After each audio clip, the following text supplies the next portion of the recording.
میں انشاءاللہ پوری کوشش کروں گا کہ اہل بیت کے عقائد آپ کے سامنے پیش کروں. آئیے ذرا توحید سے متعلق بھی پیش کر دوں اگر سننا چاہیں گے. میں جانتا ہوں موضوع خشک توحید کا، لیکن آپ کی محبتوں کی نظر کر رہا ہوں. اہل بیت کے ماننے والے اہل بیت کے تمام عقائد کو ویسے ہی مانتے ہیں جیسے آل محمد نے کہا ہے.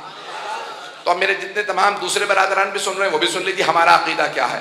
ہم اللہ کو وحدہ لا شریک مانتے ہیں کہ اللہ وحدہ لا شریک ہے اور وہ کسی کا محتاج نہیں ہے. اللہ الصمد، جیسے توحید میں سورہ اخلاص میں کہا اللہ الصمد، صمد یعنی جو کسی کا محتاج نہ ہو. اللہ محتاج نہیں، نہ وہ کسی شے میں حلول کرتا. ایک بات یہاں پہ روک کے اور کہہ دوں، اگر برا لگے تو مجھے پھر بھی پرواہ نہیں، کیونکہ میں جو اپنی ذمہ داری اور فریضہ سمجھتا ہوں میں امام زمانہ کو جواب دوں وہ عقیدہ پیش کروں گا. آج ہم میں بھی بہت سے عقیدے آنے لگے. دیکھیں پہلے صوفیہ ہم سے عقیدے لیتے تھے، اب صوفیوں کے عقیدے ہم میں بھی آنے لگے. جملہ میں کہہ گیا ہوں، میں اولیاء کا انکار نہیں کر رہا ہوں. میں یہ جو اولیاء ہیں یعنی ائمہ علیہ السلام کے علاوہ جو مقرب اللہ کے بندے ان کا انکار نہیں کر رہا ہوں، لیکن صوفیوں کے عقیدے نہ اپنائیں، اپنا عقیدہ صوفیوں کو دیں. نہیں پہنچا سکا ہوں، بہت سے چہرے ابھی بھی بنے ہوئے ہیں، توجہ سے سنیے گا. ان کا عقیدہ یہ ہے کہ اللہ اولیاء یہ جو بڑے بڑے صوفیاء ان کے اندر حلول کر جاتا ہے. وہ جو عیسائیوں کا نظریہ حلول سمجھتے ہیں، عربی کی اصطلاح ہے. وہ کہتے ہیں جناب عیسیٰ میں، عیسائی کہتے ہیں جناب عیسیٰ میں اللہ اتر آیا. The Christ in Jesus is God. وہ کہتے ہیں کہ جو جیسس کرائسٹ کہتے ہیں وہ جو جناب عیسیٰ کے اندر کرائسٹ ہے وہ اللہ. تو اللہ بول رہا ہے اسی لیے وہ ابن اللہ ہے. بہت سے ہندو کے بھی ایسے ہی ہیں کہ اللہ معاذ اللہ خدا اتر آتا ہے، ایشور اتر آتا ہے لوگوں کے اندر. کسی کو گائے میں نظر آ رہا ہے اس کا مطلب ہے خدا گائے میں اس کے لیے اتر آیا. کسی کو آگ میں نظر آ رہا ہے، کسی کو سانپ میں، تو وہ سمجھتے ہیں کہ اللہ اتر آتا ہے کسی میں. بہت سے صوفیاء کہتے ہیں کہ ہمارے یہ جو صوفی بزرگ ہیں ان میں اللہ اتر آتا ہے، حلول کرتا ہے. شب جمعہ کو اللہ آسمان سے اتر کے زمین پہ آ جاتا ہے. یہ عقیدہ اہل بیت کا نہیں ہے. وہ جو حرکت میں آتا ہے خدا نہیں ہوتا. حرکت ایک مکان میں ہوتی ہے، جو زمان و مکان میں ہو وہ حرکت کرتا ہے. زمان و مکان، ٹائم اینڈ اسپیس. مجھے پتا ہے یہاں کے بہت سے بچے انگریزی میڈیم میں ہیں اس لیے الفاظ استعمال کرتا رہوں گا. ٹائم اینڈ اسپیس، زمان و مکان، جگہ. جو جگہ کا محتاج ہونا وہ حرکت کرتا ہے، جگہ میں جاتا ہے. جس نے جگہ کو بنایا ہو وہ جگہ میں نہیں ہوتا، جگہ سے باہر ہوتا.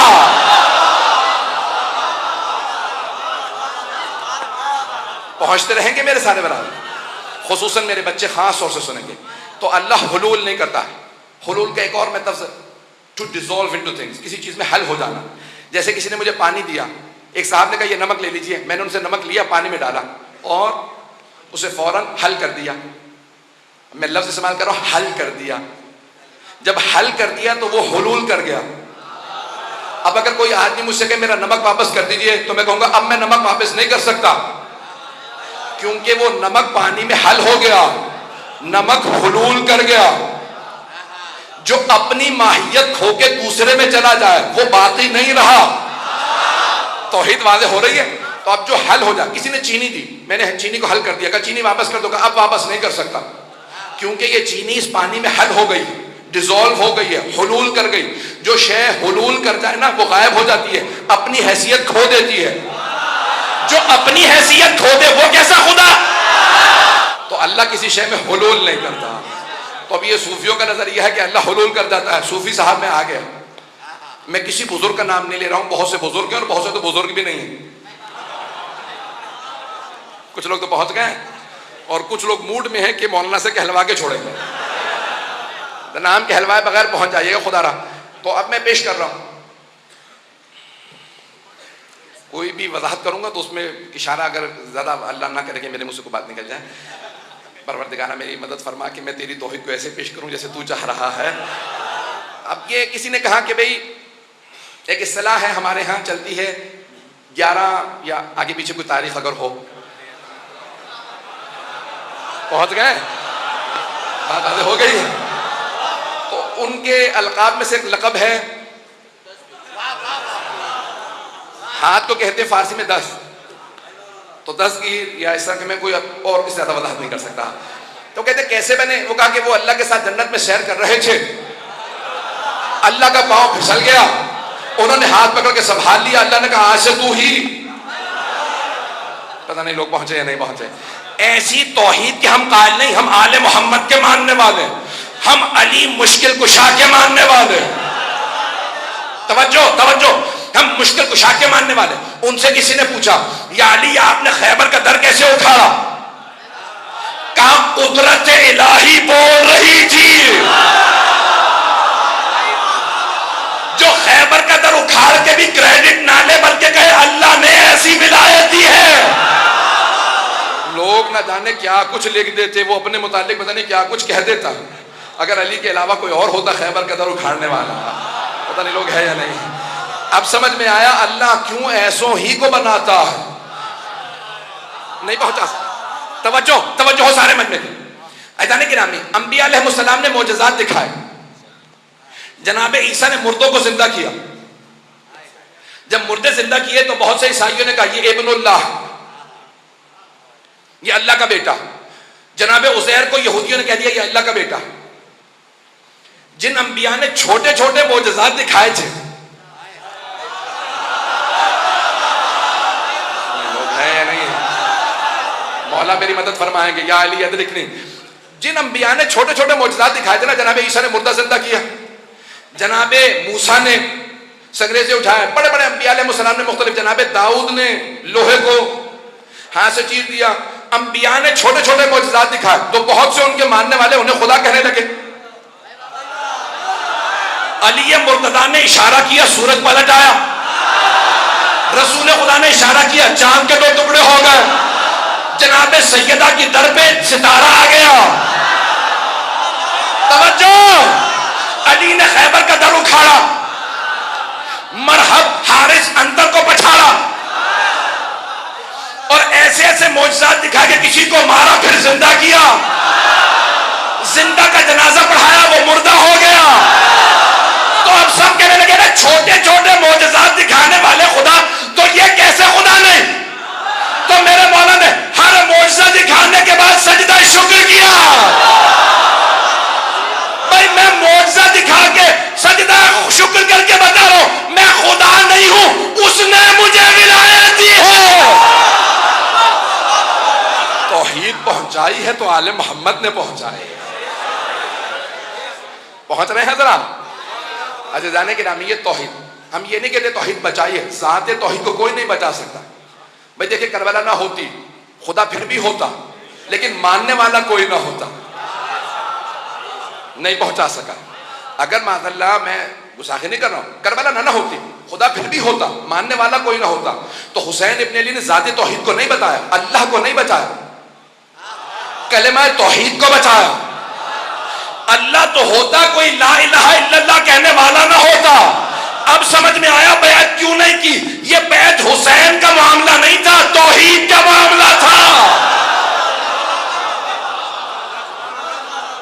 حسین کو پتا تھا میں نمائندہ پروردگار ہوں, میں بیعت کر لوں تو اس کا مطلب ہے کہ نمائندہ الہی نے بیعت کر لی.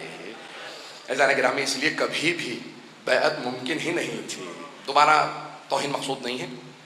اور بہرحال امام ابو حنیفہ کا واقعہ کہ وہ جب کوفے واپس آ گئے تو پڑھا رہے تھے, تو پڑھاتے پڑھاتے انہوں نے ایک مرتبہ کہا, امام ابو حنیفہ نے اپنے شاگردوں سے کہا میں امام صادق کا شاگرد ہوں, لیکن میں اپنے استاد کی 3 باتوں کو نہیں مانتا. وہ کہتے ہیں کہ اللہ ہے لیکن نظر کبھی نہیں آئے گا. یہ کیسے ہو سکتا؟ جو شے ہے وہ نظر آنی چاہیے. تو میرا عقیدہ یہ ہے, وہ یہ کہنے لگے ہم روز قیامت خدا کو دیکھ لیں گے. آج ابھی تک بہت سے مسلمانوں کا یہ عقیدہ ہے. کیوں؟ کیونکہ بزرگوں نے دے دیا.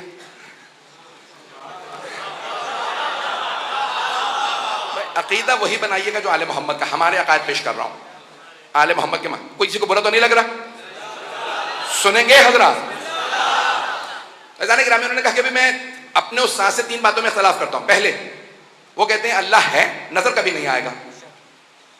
میں کہتا ہوں کہ نہیں, اللہ نظر آ جائے گا, روزہ قیامت ہم سب دیکھ لیں گے. اور انہوں نے آیت پیش کی وجوہ یومئذ ناظرہ الی ربہا ناظرہ. اس دن چہرے گھبرائے ہوئے ہوں گے اور اپنے رب کو دیکھ رہے ہوں گے. کا قرآن کی آیت ہے کہ لوگ چہرے اللہ کو دیکھ رہے ہوں گے. چھٹے امام سے پوچھا مولا اس کی تفسیر کیا ہے؟ آیت قرآن کی کہ اس دن چہرے پریشان ہوں گے، اپنے رب کو دیکھ رہے ہوں گے. کہا یہ ظاہری دیکھنا نہیں ہے. کہا یہاں دیکھنے سے مراد یہ ہے کہ اللہ کی رحمت کے منتظر ہوں گے. نہیں پہنچا سکا. آپ بھی کئی مرتبہ اپنے بزرگوں سے کہتے ہیں جب میں پریشان ہوتا ہوں تو میں آپ ہی کی طرف دیکھتا ہوں یعنی میری امیدیں آپ سے ہوتی ہیں. کیا اس دن اللہ کو دیکھ نہیں رہے ہوں گے، اللہ سے امید لگائے بیٹھے ہوں گے، رحمت الہی کو دیکھ. پتہ نہیں لوگ ہیں یا نہیں. کیا اوروں سے نہ سمجھنا، ہم آل محمد سمجھائیں گے. آیتوں کا مفہوم کیا ہے؟ وارث سمجھا سکتا ہے. تو پہلا اعتراض کہ بھئی ہم روز قیامت اللہ کو دیکھ لیں گے. دوسرا اعتراض انہوں نے کیا، انہوں نے کہا کہ امام صادق علیہ السلام فرماتے ہیں کہ ہم اپنے افعال کے ذمہ دار خود ہی ہیں. ہم نیکی کریں تو ہمیں ثواب ملے گا، برائی کریں گناہ کریں تو عذاب ملے گا. یہ کیا بات ہوئی؟ ان اللہ علی کل شیء قدیر، قرآن کی آیت ہے. ہر چیز پہ وہ بھی آیت ہی پیش کر رہے ہیں. اللہ فرما رہا ہے کہ وہ ہر چیز پہ قدرت رکھتا ہے. جب وہ ہر چیز پہ قدرت رکھتا ہے تو جب میں گناہ کر رہا تھا مجھے روک سکتا تھا. اس نے مجھے قتل سے نہیں روکا، اس کا مطلب ہے وہ چاہتا تھا میں قتل کر دوں. تو اللہ چاہتا تھا اس لیے میں نے گناہ کیا. اب میں اپنے افعال کا ذمہ دار نہیں. تیسرا اعتراض، انہوں نے کہا تیسرا اعتراض یہ ہے کہ وہ فرماتے ہیں کہ امام صادق السلام فرماتے ہیں کہ روز قیامت شیطان جہنم میں جائے گا اور وہاں اسے عذاب ملے گا. میں نہیں مانتا. کیوں نہیں مانتے آپ؟ کبھی اس لیے نہیں مانتا کیونکہ شیطان بنا ہے آگ سے اور جہنم میں بھی آگ ہے، تو آگ کو کیا نقصان پہنچا سکتی؟ شیطان کو کہیں اور ہی بھیجا جائے گا. اب میں کچھ نہیں کہہ رہا ہوں. تو انہوں نے کہا شیطان جہنم میں نہیں جا سکتا کیونکہ آگ کو کیا نقصان پہنچا گی. اب تک تو سب سن رہے تھے، اب شاگرد بیچارے آیتیں سن رہے تھے، سب کے سب confused.com بنے ہوئے تھے. اتنے میں وہاں پہ امام صادق علیہ السلام کے ایک شاگرد موجود تھے، نام تھا بہلول دانا. انہوں نے ایک مٹی کا ڈھیلا اٹھا لیا اور اٹھا کے سر میں دے مارا. اچھا جیسے ڈھیلا سر میں لگا وہ چکرا کے ممبر سے نیچے ہوتا رہا ہے. میں یہی کہوں گا اور تو کچھ نہیں. انہوں نے کہا میں نے خود اپنی آنکھوں سے دیکھا یہ جو بہلول ہے نا اس نے مجھے پتھر مارا، پکڑو اسے. سارے شاگرد ان کے پیچھے. اب وہ بیچارے بوڑھے آدمی دوڑنے لگے گلیوں میں کوفے کی. سارے شاگرد ان کے پیچھے، وہ آگے آگے. اب کتنی دیر دوڑتے؟ اور ویسے بھی بیچارے کو بھاگنے دوڑنے کی عادت تو تھی نہیں. لوگ ہیں نہیں، بات پہنچ رہی ہے. تو کچھ ہی دیر میں شاگردوں انہوں نے پکڑ لیا اور سب پیٹنے لگے انہیں. جب مارنے لگے تو انہوں نے کہا کیا بات ہے، کیوں مار رہے ہو؟ کہا تم نے ہمارے استاد کو مارا. اب وہ اس حالت میں بھی جو امام کا شاگرد ہوتا کیسا ہوتا، اس حالت میں بھی پلٹ کے کہتے ہیں البینۃ علی المدعی. پیغمبر نے فرمایا ہے کہ جو مدعی دعویٰ رکھنے والا وہ گواہ لے کے آتا پھر جرم ثابت ہوتا. جس کا میرے خلاف دعویٰ ذرا اسے تو لے کے آؤ. میں نے تم لوگوں کو تو نہیں مارا، جسے مارا ذرا اسے لے کے آؤ. وہ چاہ رہے تھے عدالت لگ جائے، جواب سب کے سامنے دو. پتہ نہیں بات پہنچ رہی ہے نہیں پہنچ رہی. تو انہوں نے کہا البینۃ علی المدعی، جس نے میرے خلاف دعویٰ کیا ذرا اسے لے آؤ. انہوں نے کہا ٹھیک ہے قاضی کے پاس لے چلتے ہیں. انہیں پکڑا، گھسیٹنے لگے. سارا کوفہ جمع ہو گیا. کہا کیا ہوا؟ کہا امام ابو حنیفہ کا کیس ہے، عدالت میں جا رہا. فوراً پہنچے. کہا کیا بات ہے؟ قاضی نے کہا لے کے آؤ. دعویٰ کرنے والا کون ہے، مدعی کون؟ کہا لے آ. کہا یہ دعویٰ رکھتے ہیں. کہا کیا معاملہ ہے؟ قاضی نے پوچھا. کہا بھئی اس نے مجھے پتھر مارا. قاضی نے فوراً سوال کیا بہلول دانا سے، آپ نے پتھر مارا ہے؟ کہا. کہا پتھر مارا ہے؟ کہا. کہا اقرار تیسری دفعہ کرو کہ جانتے ہو سزا ہے؟ کہا ایک منٹ رک جاؤ، پہلے ذرا مجھے سوال کرنے دو. پتھر مارنے سے ہوا کیا ہے تمہیں؟ کہا تمہیں لوگ صحیح کہتے ہیں تم پاگل ہو. بھائی پتھر لگا میرے سر میں درد ہو رہا. کہا اگر تو درد دکھا دے نا تو پھر مجھے سزا دلوا دے. اگر تو درد دکھا دے. اس نے کہا بھائی درد دکھانے والی شے نہیں ہے، درد کو محسوس کیا جاتا. کہا تو نے تو کہا تھا جو شے ہو نظر آنی چاہیے. خدا بھی ہے نظر نہیں آتا، محسوس کیا جاتا ہے. توجہ ہے نہیں کرا؟ میں توحید اہل بیت کو پیش کر رہا ہوں. تو کہا بھائی تم نے تو کہا تھا جو شے ہے وہ نظر آنی چاہیے، اللہ بھی ہے، اللہ نظر آنا چاہیے. کہا نہیں درد نظر نہیں آتا، تم بات کو ٹال رہے ہو. کہا میں کوئی بات نہیں ٹال رہا. کہا نہیں تم نے مجھے پتھر مارا، تمہیں سزا ملنی چاہیے. کہا اچھا پتھر مارا، پتھر کس چیز کا بنا ہوا تھا؟ کیا پتھر مٹی کا ڈھیلا تھا اور کیا تھا؟ کہا تم کس چیز سے بنے ہو؟ کہا میں بھی مٹی سے بنا ہوں. کہا تم نے تو کہا تھا ہم جنس کو نقصان نہیں پہنچاتا. آگ کو نقصان نہیں پہنچا سکتی. جب آگ کو نقصان نہیں پہنچاتی تو پھر مٹی کو کیسے نقصان پہنچا رہی ہے؟ اگر بات پہنچ گئی ہو تو کہا کہ مٹی کو نقصان پہنچا رہی ہے، آگ کو عذاب دے سکتی ہے. کہ تم بات مت ڈالو، تم نے مجھے پتھر مارا، ابھی تم نے اقرار بھی کیا. کہاں پتھر مارا، لیکن یہ بتاؤ تم نے تو کہا تھا ہر انسان جو کام کرے وہ اس نے نہیں کیا، خدا نے کروایا. تم خدا سے جا کے لڑو، اس نے میرا ہاتھ نہیں روکا، وہ چاہتا تھا میں تجھے ماروں. توجہ فرما رہے تھے کہ رامی آل محمد کے ماننے والوں کا عقیدہ توحید کیسا ہونا چاہیے؟ ہمارا عقیدہ توحید درست ہو. اللہ خدا کسی میں حلول نہیں کرتا. اے جانے گرامی اللہ سبحانہ و تعالی حرکت نہیں کرتا. پوچھا مولا یہ جو اللہ نے کہا کہ یرد اللہ اغضب و اضحک، مثال کے طور پہ اللہ غضبناک بھی ہوتا ہے راضی بھی ہوتا ہے. تو اللہ راضی کیسے ہوتا ہے، غضبناک کیسے ہوتا ہے؟ ہم مسکراتے ہیں جب راضی ہوتے ہیں، ناراض ہوتے ہیں تو ہم چہرہ بنا لیتے ہیں. تو اللہ بھی راضی ہوتا ہے تو کیسے اظہار کرتا ہے؟ اور اتنے لوگ ہیں، کسی سے راضی ہو رہا ہے کسی سے ناراض. ایک ہی وقت پتہ نہیں لوگ ہیں یا نہیں ہیں. اتنے عزادار موجود ہیں، اللہ سب سے راضی ہو رہا ہے، اور اتنے مخالفت کر رہے ہیں، سب سے ناراض ہو رہا ہے. ایک ہی وقت میں اتنوں سے راضی اتنوں سے ناراض تو کیسے؟ کہ اللہ کی رضایت اس کا ثواب ہے. جب وہ راضی ہوتا ہے تو ثواب دیتا ہے، جب غضبناک ہوتا ہے تو عذاب دیتا ہے. اس پہ کوئی بھی حالت طاری نہیں ہوتی. یہ حالتیں طاری جسم پہ ہوتی ہیں، وہ جسم نہیں ہے، اس لیے اس پہ حالت طاری نہیں ہوتی. یہ حالتیں اس نے عطا کی ہیں. لیکن اس نے کوئی مخلوقات خلق کی ہیں. کتاب التوحید ہے شیخ صدوق کی، باب کا نمبر ہے 15، وہاں پہ چھٹے امام سے روایت ہے کہ لیکن اللہ نے کچھ مخلوقات خلق کی ہیں جنہیں اللہ نے کہا یہ ہے وجہ اللہ.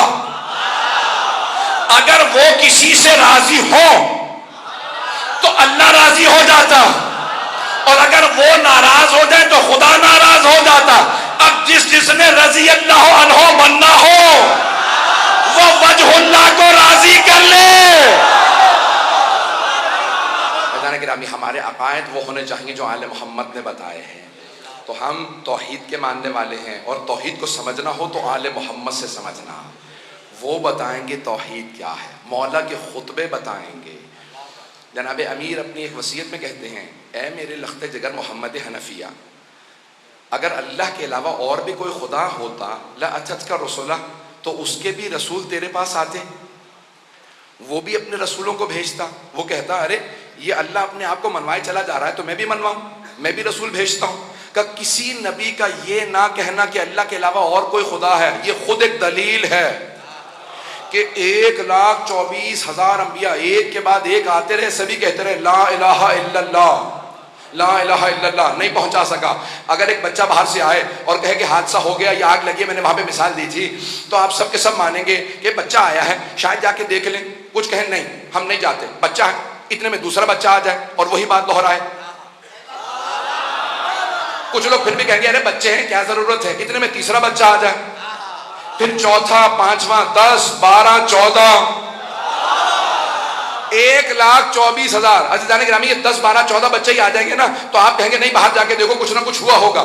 ارے بچے نہیں، مولا فرما رہے 1,24,000 معصوم نبی سب ایک ہی بات دہرا رہے ہیں لا الہ الا اللہ. مولا فرماتے اگر اللہ کے علاوہ اور کوئی خدا ہوتا تو وہ کہتا میں بھی منواؤں. یہ سارے انبیاء لوگ انہیں مارتے رہے لیکن وہ دہراتے رہے لا الہ الا اللہ. مولا فرماتے ہیں یہ خود دلیل ہے اللہ کے علاوہ اور کوئی معبود نہیں. اور امام حسین کا سر نیزے پہ بلند کر دیا گیا، وہاں سے بھی کہہ رہے ہیں لا الہ الا اللہ. عزیزان گرامی آپ ہی کے کراچی کے بہت بڑے ایک شاعر نام شاید لینا توہین نہ ہو، مرحوم ہو چکے ہیں، کمیونسٹ ہو گئے تھے، نام پتہ نہیں شاید لے لوں، جوش ملی آبادی، اردو ادب کا بہت بڑا نام، کمیونسٹ ہو گئے تھے، خدا کا انکار کر دیا تھا۔ اب آخر عمر میں دوبارہ مجلسوں میں آنے لگے، مرثیے پڑھنے لگے، تو ایک صاحب نے جا کے کہا جوش صاحب آپ تو کمیونسٹ ہو گئے تھے، خدا کا انکار کر دیا تھا، یہ دوبارہ مجلسوں میں کیوں آنے لگے؟ کہا ارے میں نے تو خدا کا انکار کر دیا تھا لیکن مجھے حسین ابن علی نے خدا کو ماننے پہ مجبور کر دیا۔ کہا امام حسین نے کیسے مجبور کیا؟ کہا عصر عاشور میں ایک سجدہ تھا جو بار بار کہہ رہا تھا اگر خدا نہ ہوتا تو اتنے ظلم کے بعد بھی حسین سجدہ کیوں کرتے؟ پتہ نہیں بات پہنچا پایا ہوں یا نہیں۔ عزیزان گرامی، اہل بیت کے ماننے والوں کے عقائد وہی ہونے چاہیے جو انہوں نے ہمیں بتائے ہیں۔